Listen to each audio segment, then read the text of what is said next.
Alors, dans cette vidéo, on va voir comment on peut utiliser la rubrique doc de l'ent-laclasse.com et surtout, on va tous se mettre d'accord sur une façon de partager les documents car aujourd'hui, on se rend compte que l'espace doc est complètement désorganisé désorganisé au point que les élèves vont retrouver sur leur ENT des documents qui ne les concernent pas et qui sont totalement inutiles sur le profil d'élèves et surtout qui encombrent euh, l'espace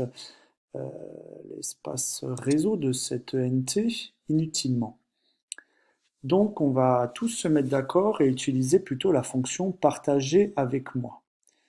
Pour cela, c'est très simple, hein, vous allez dans votre cartable, le cartable est le dossier auquel vous êtes le seul à avoir accès, votre cartable. Donc à partir de là, vous pouvez y déposer tous les documents que vous voulez, personne ne pourra les voir et c'est une clé USB virtuelle, vous pouvez tout déposer sur cet espace. Donc cet espace après va vous permettre de partager avec d'autres utilisateurs de la classe.com les fichiers.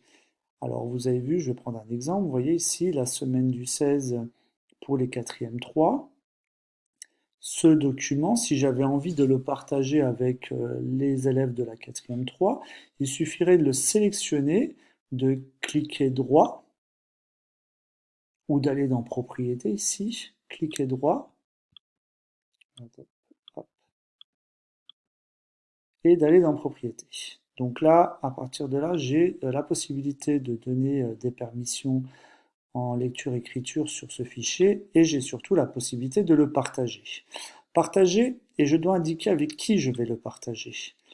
Alors, est-ce que j'en fais un lien public pour que vers l'extérieur, quelle que soit la personne qui se connecte à Internet, il puisse avoir accès à ces documents, ça peut être utile.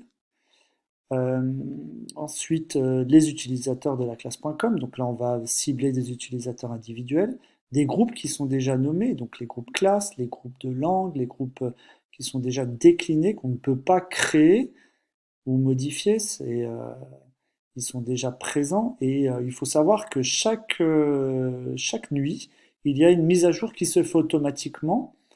Donc les groupes sont, à chaque fois qu'un élève arriverait au collège et que sur la base siècle, il serait rajouté, il aurait un compte qui serait créé la nuit suivante. Voilà.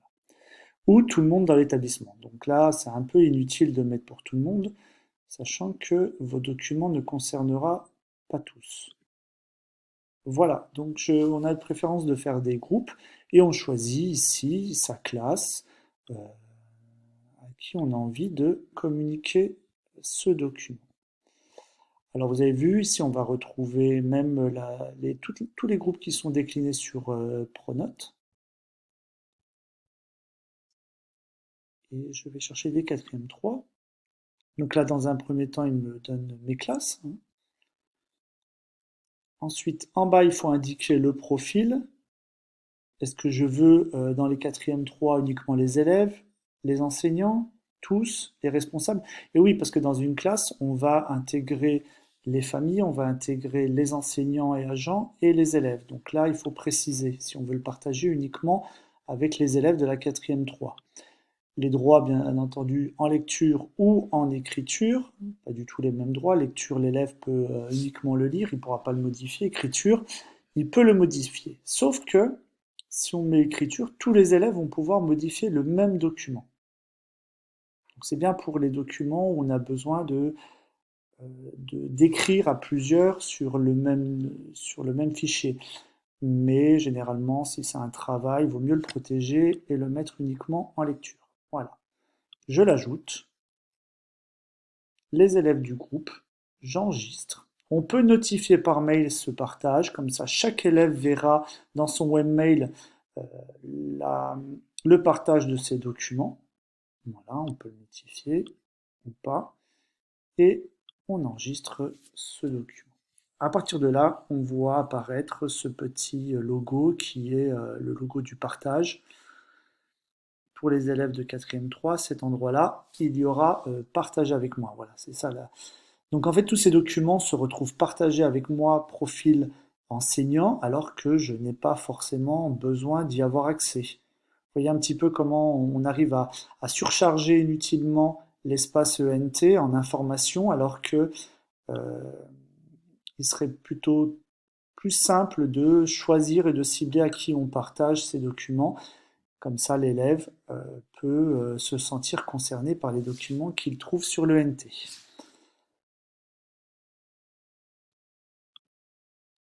Voilà. Donc en ce qui concerne tous les documents, on va laisser quelques jours pour que tout cela disparaisse au niveau des groupes. On va remettre ça correctement et chacun va remettre ses dossiers dans son cartable et les partager avec les personnes concernées. Voilà. Donc pour cela, il n'y a pas besoin de tout effacer et retéléverser dans son espace.